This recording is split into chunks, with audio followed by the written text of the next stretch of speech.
saveur divine. Cette bonne nouvelle du royaume sera prêchée dans le monde entier pour servir de témoignage à toutes les nations.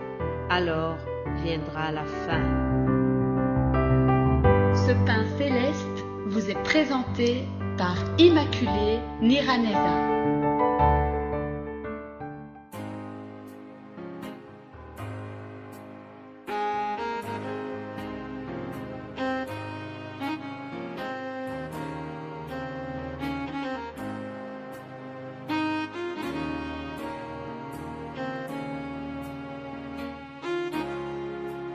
Très chers amis qui suivent l'émission Saveur Divine, c'est au nom de Jésus-Christ et le ressuscité que je vous salue.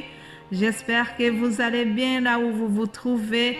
Aujourd'hui, nous sommes vendredi. Dans peu de jours, 2 jours, encore 2 jours et dimanche, nous allons célébrer la fête de Pâques. Alléluia! Une très belle fête de Pâques. C'est un jour où nous commémorons la résurrection de Jésus-Christ. Et comme je ne serai pas là dimanche, c'est pour cela que l'émission que vous alliez avoir ce même jour, je vais vous la partager aujourd'hui. Voyons dans l'Évangile selon Luc 24 comment s'est passée la résurrection. Le premier jour de la semaine, elles se rendirent au sépulcre du grand matin, portant les aromates qu'elles avaient préparés. Elles trouvèrent que la pierre avait été roulée devant le sépulcre et étant entrées, elles ne trouvèrent pas le corps du Seigneur Jésus. Comme elles ne savaient que penser de cela, voici 2 hommes leur apparurent en habits resplendissants. Saisies de frayeur, elles baissèrent le visage contre terre, mais ils leur dirent: « Pourquoi cherchez-vous parmi les morts celui qui est vivant? Il n'est point ici, mais il est ressuscité. » Alléluia! Il n'est point ici, mais il est ressuscité. Voilà, je vais m'arrêter ici pour la lecture. Chers amis, ces femmes ont eu la surprise de leur vie. Elles étaient parties à la tombe de Jésus dans le but d'embaumer son corps. Mais, par surprise, Jésus n'était plus là.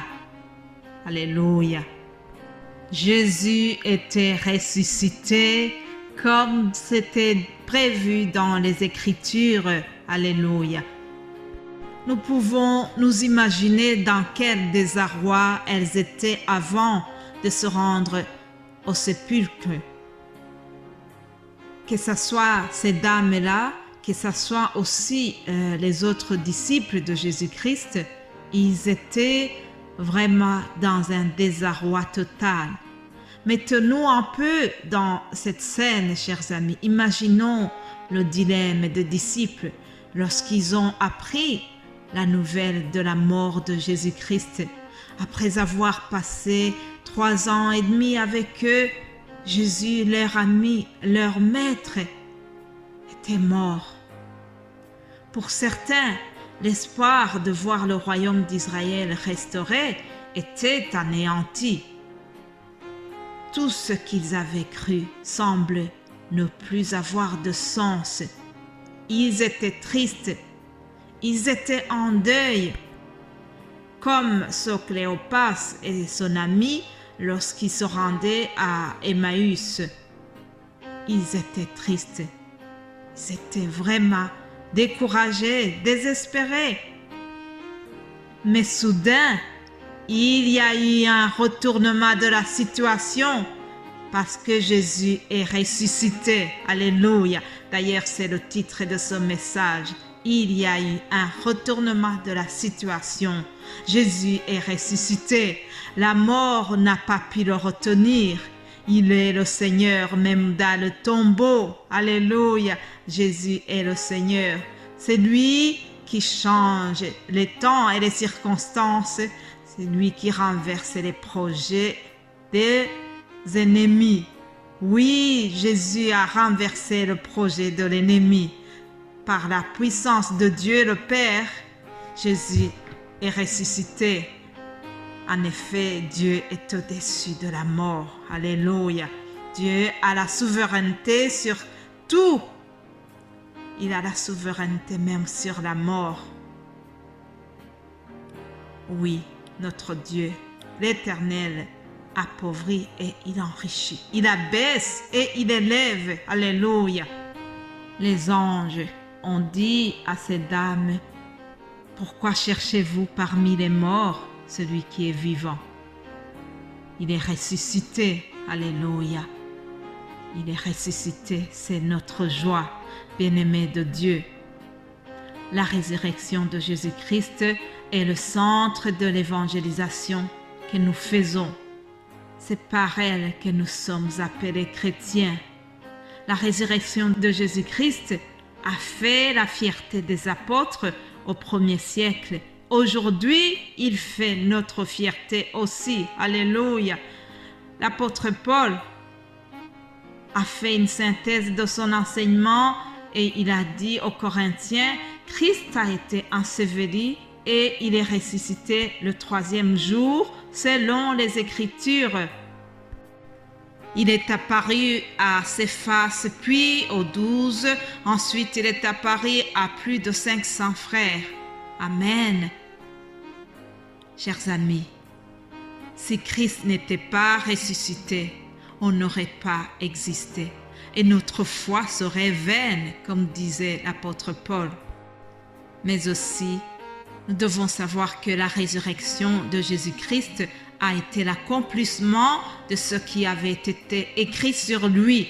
Toutes les prophéties qui étaient écrites sur lui étaient prouvées par sa résurrection. Jésus a dit aux disciples de son époque, « Vous êtes mes témoins. Vous êtes témoins de ces choses et vous êtes témoins de ma résurrection. » Nous aussi, aujourd'hui, nous sommes témoins de sa résurrection. Nous devons annoncer la résurrection de Jésus-Christ. Nous devons aussi considérer cette chose, c'est que Jésus souffrit pour une raison, Jésus mourut pour une raison et il ressuscita pour une raison. C'est que la repentance et le pardon des péchés soient prêchés en son nom à toutes les nations. Alléluia. L'appel de la saveur divine est justement dans cette optique. C'est que nous devons prêcher en son nom à toutes les nations. Et c'est la mission que Jésus a confiée à ses disciples juste après sa résurrection. Écoutez comment il l'a dit dans Luc 24. Alors, il leur ouvrit l'esprit afin qu'ils comprennent les Écritures. Il leur dit, « Ainsi, il est écrit que le Christ souffrirait et qu'il ressusciterait des morts le 3e jour et que la repentance et le pardon des péchés seraient prêchés en son nom à toutes les nations, à commencer par Jérusalem. » Alléluia. Vous êtes témoins de ces choses. Nous devons témoigner de la résurrection de Christ. Nous avons la mission d'annoncer cela au monde entier. Nous devons rappeler chaque fois que le salaire du péché, c'est la mort, mais ceux qui croient au sacrifice de Jésus et qui se répandent, leurs péchés sont pardonnés et ils ont la vie éternelle. Amen. Par sa résurrection, Jésus annonce que celui qui croit en lui vivra même s'il serait mort. Je voudrais terminer par cette autre parole qui nous dit « Mais maintenant, Christ est ressuscité des morts. Il est les prémices de ceux qui sont morts. Car, puisque la mort est venue par un homme, c'est aussi par un homme qu'est venue la résurrection des morts. » Alléluia. Gloire à Dieu, Jésus est ressuscité. Nous avons la joie de chanter celui qui a vaincu la mort. Alléluia. c'est par ce message, c'est par ce verset d'un Corinthiens 15 que je voudrais terminer ce message. Et je termine en vous souhaitant une très joyeuse fête de Pâques. Réjouissez-vous de la résurrection de notre Seigneur Jésus-Christ. Je profite également pour vous signaler que nos émissions de Saveurs divines dans les 3 versions sont suspendues pour une semaine et nous allons reprendre le lundi 28 par la grâce de Dieu. Passez un excellent week-end pascal et continuez à vous réjouir de la résurrection de notre Seigneur Jésus-Christ. Alléluia. Amen.